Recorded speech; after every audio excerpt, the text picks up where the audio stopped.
Le BTS APV comprend de nombreux modules d'agronomie. Je vais commencer par vous présenter le M58, les itinéraires techniques.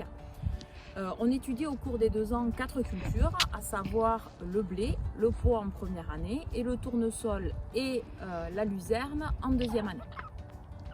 Le M59, le système de culture, est un module qu'on aborde réellement en deuxième année, qui consiste à partir de l'étude d'une exploitation agricole sur laquelle on va étudier le système de culture et où les étudiants vont faire des propositions quant aux améliorations possibles et qui vont étudier les conséquences sur le système de culture au niveau économique, social et technique. En tant qu'enseignante d'économie, je vais vous parler de l'économie en filière agronomie production végétale.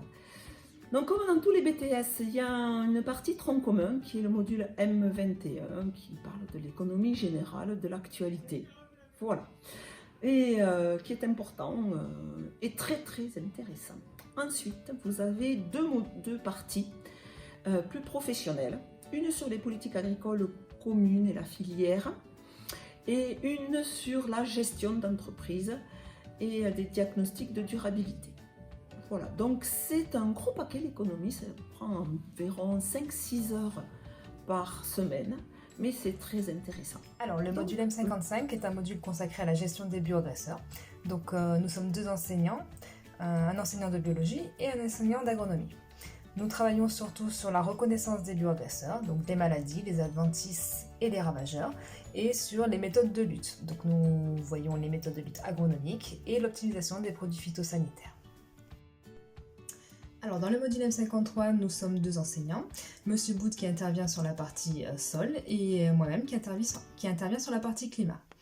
Dans le climat, nous allons d'une part voir comment décrire le climat, donc utiliser les données météo pour voir l'impact sur la production végétale.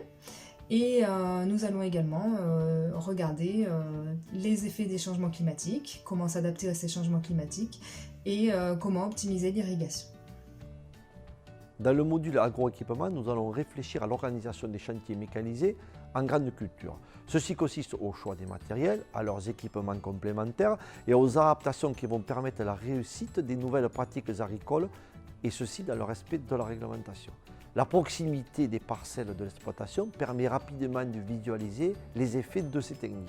En deuxième année, vos expérimentations permettent d'organiser des démonstrations avec nos constructeurs partenaires, d'analyser des charges de mécanisation et de rationaliser vos investissements. Le module M53 s'articule autour de différents objectifs. Tout d'abord, donc, prendre en compte les états de l'atmosphère et du sol en lien avec la production végétale. Et puis dans un second temps, ça va être de gérer de manière durable les ressources comme le sol, l'air, l'eau et les flux de matière. Concrètement, nous avons des séances en salle et des séances sur le terrain, des séances pratiques.